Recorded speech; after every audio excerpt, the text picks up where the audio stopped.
go. Now we're recording. Good thing we had Aaron. We didn't even know we weren't recording. Okay. So, I mean, we can take turns holding it too. Yeah. The first big thing I want to talk about is the fact that I don't like spinach. Wait, So, you don't like spinach? Well, okay, that's not true. I like spinach, but I'm going to give you all these alternatives to spinach. But we're going to start by harvesting a little spinach. So maybe you can show this bed, because this bed is pretty cool. Ian planted this bed, and it's got spinach, onions, and potatoes. And Watch out, there's a he bee right planted there. all that. Oh, where is the bee? Oop. Oh, there we go.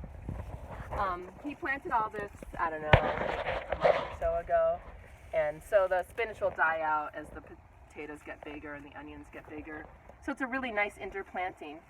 But the reason why I don't like spinach is because you have to work the ground, you have to plant it, then you have to wash it, and often it bolts before you even get to harvesting that much. So to me it just feels like a lot of work. I guess if you were just going to use it for salads, then the other things I'm going to show you aren't going to really replace spinach. But for me, what I'm interested in is cooking greens, mostly, and so for that, spinach seems a little bit more effort. So when I harvest my spinach, I keep it separate from a lot of my other greens, because a lot of my greens that I'm going to harvest, I'm not going to wash, because I'm going to feel like they're clean. But the spinach, I think it's the way it grows, it just kind of catches mud or something. So, one of the first is this. Okay, this is not a spinach alternative, but this is a great spring green, and I don't think a lot of people know about this. These are fava beans, and you can harvest the tops of them. Just even as they get bigger, you can still keep harvesting the shoots. I honestly don't mix these with a lot of my other greens because they taste really good, but they taste kind of like snow peas.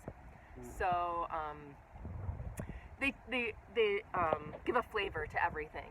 So sometimes if I don't want that flavor, I might harvest those separately. And those also do need to be rinsed. When they get bigger, they won't need to because they won't be so close to the ground. But they make a bean. So if you let them grow bigger, you get fava beans. You can eat those either fresh or you can dry them and save them. And they're beans, so they're good for the soil, right? Like they're always saying we can add, I think, nitrogen fixing is what they say beans are good for. So, and easy to plant. Literally just bop those seeds in the ground, little watering. I think we did cover this maybe a little bit to keep it moist earlier in the spring. But a really nice early spring green. Hostas. I've definitely been reading. People are becoming more aware of hostas. I planted this bed simply for using as spring greens. When it gets later on in the year, they get tough. I don't tend to use hostas in beds that are near houses and might have paint, like lead paint in the soil. So this is all like soil that we brought in and put down here. And so I'm gonna put those over there. So this would be, I said this was breakfast for dinner. So this is like what I would do in the morning. I would come out here and harvest some of these leaves. Hostas are like a very nice tender green. They kind of, to me, taste like something that you would have when you go to a Chinese restaurant, and it would be on the plate, very soft, nice texture when you cook it up. Very mild flavor. I don't really like it raw. When you eat it raw, it kind of leaves a weird taste on my tongue. My son kind of likes it, but I don't enjoy it. So you can harvest hostas both by mowing them down. So I think like if you go to an Asian mart, you might mark it. You might get whole bundles of it. I tend to just do each little leaf like this, and it is a little more laborious. It takes a little bit more time, and they do kind of melt down to almost nothing. So if you want to make a big dish of hostas, you do have to harvest quite a little bit because they kind of like spinach, they kind of disappear. But there's a lot of I had no idea hostas were edible. Yeah, most people don't. Whoa. I guess this is what I read, is that hostas actually were an edible green that were brought to America, and the Europeans decided they were a great ornamental, but in Asia that they were actually grown perennial green. My favorite herb is hyssop. And this is a wonderful plant because, again, it just comes back up every year, and it actually can be pretty weedy. So like I have a lot in this bed that I'm going to have to weed up, actually. So if you let it go to seed, you might want to be a little careful with it. But it has a lovely licoricey flavor. You can just add it as a fresh herb in salads or as you cook it. Right now, I'm adding a lot to my greens because it's a lovely, so I'm almost cooking, it's almost one of my greens. It's like, so I have a very herby flavor, lots of flavors in my greens. So Anise hyssops, so it was both a perennial and an annual that reseeds itself. And then very, very close to this is the other thing that I'm kind of really wanting to share is how this is orach. And it's a relative of lamb's quarters. And this is like a pigweed, so lamb's quarters and pigweed are very similar, just the lamb's quarters has a leaf more like that. The orach can be green like the lamb's quarters or the pigweed. When I come out here, like the other day, I had all these orach growing around my lavender, and I simply pulled them up, and then I took away the roots, and I had it green. So it was just like a weed that I can just eat right away. The ones that aren't next to the plants right now, I'm just topping them. So you can see like I topped those the other day, and I just took the tops. So I could have some for my breakfast the other day. So I'll top some more of these. And these were all volunteers. They all just seeded themselves. So I didn't have to do anything. And so compared to spinach, right? How hard Ian had to work to plant that spinach versus this orach, which I just did nothing, is all I have to do now is weed it out as it gets in my way. So I would prefer as a spring green the orach way more. You could probably plant it like you would plant spinach. You could keep you could have it in phases. It keeps growing bigger like the lamb's quarters, and you can keep kind of harvesting off that. It does have the same sort of like chalky flavor when you cook it that spinach does have sometimes. Oh yeah. But I mean, how can that not be like an amazing, nutritious food? The beautiful color. Next one we have that I kind of wanted to show is this is just our cilantro that we overwintered. And cilantro is really a beautiful, hardy plant. So this was just seeds that we had planted late in the summer, and then we threw a little cut. You can maybe pan one of these things over it, one of these half barrels that we cut. And that was about it. And then we took it off. I don't know, maybe a couple months ago, kind of sat there. Oh, and the chickens came and kind of demolished it for a little while too. So this probably would have been, I would have been harvesting more of it. But, cilantro is a little trickier in the summer when it gets hot, but in the spring I think it's pretty easy to just keep kind of picking it, and just so wonderful how hardy it is. So again, like I'm just putting a lot in my breakfast right now. Oh, we lost some of these hosta leaves.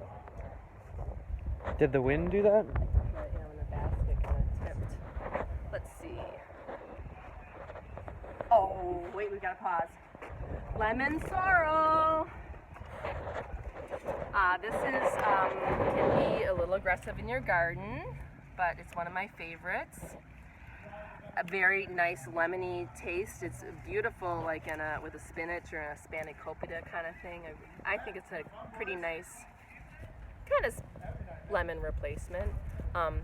The plants will drop lots of seeds. You let them go to seed, or like these are older ones. I have to keep chopping the stalks off. But one of my favorites. They are high in oxalic acid, as is spinach and a lot of these greens, which if you are low in iron, you might want to consider making sure you get more iron at the same time. If you're a woman that's past menopause, the inverse might be true. You might be having too much iron, so then having a little oxalic acid might not be bad at all. Ooh, and here, this is great. You have a bunch of garlic we can look at back there, but here's our weedy garlic.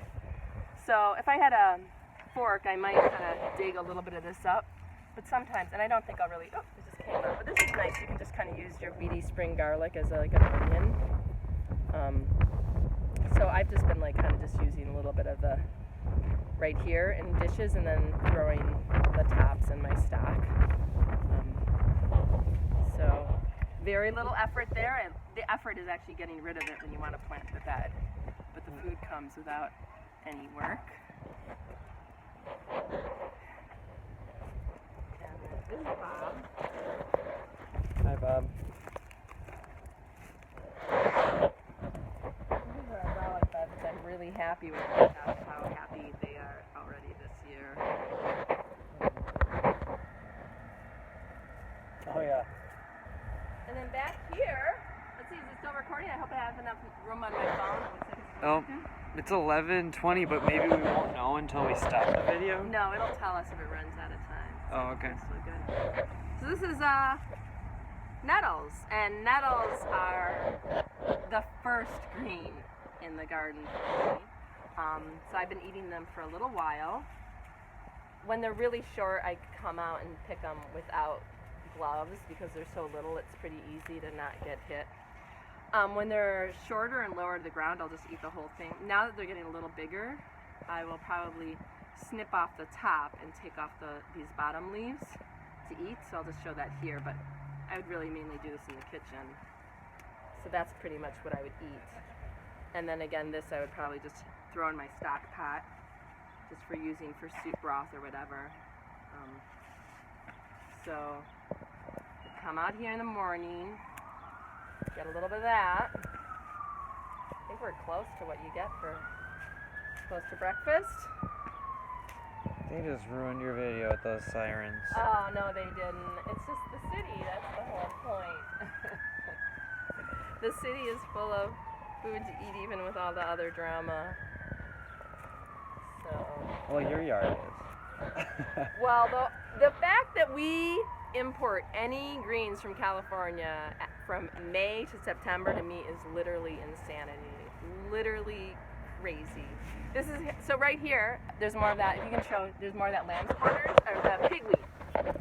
So I would actually rather have lamb's quarters, but all of this, I could come out here and both weed and harvest at the same time. So maybe I want to plant something else here, and I could just be pulling up the actual weeds, and then taking off the root, and then there's my food for breakfast. So it's like, and again, why I'm like, I think spinach is so silly when this is just like doing it for me without any work. Because you're gonna have to pull up that spinach anyways to plant whatever you plant in the spring, you know, later on. So. I don't let this pigweed or lamb's quarters get too big, because then the roots can get pretty tough in the garden and be hard to pull out. So even though I like it for a little while, I don't let it get too big. But I like keep the tops, you said? Yeah, I use about that size is what I use. And this is my favorite weed to hate, this little. What is it? I call it purple bellflower or alley weed. It's really nice. So I'd much rather have that other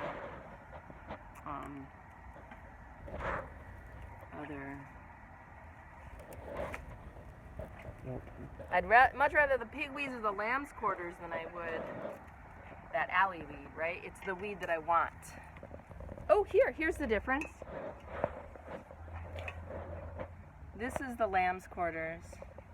That's the pigweed. And this is how you can see the orach is a much more similar shape to the lamb's quarters. So if I was going to prefer, I don't know if you can see those. We can do it inside too. Yeah. This is a nicer weed than that one to me. You get more food off of it for longer. And I've tried harvesting the seeds. You can use the seeds a little bit, but they're pretty tedious to get. We're still rolling. Yeah. You can show the yard a little bit. Show that pretty.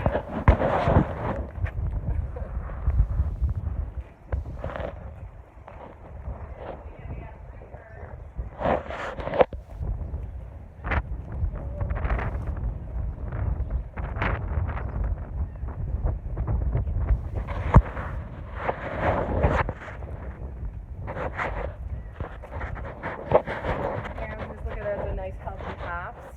Above these windows, we're going to make this into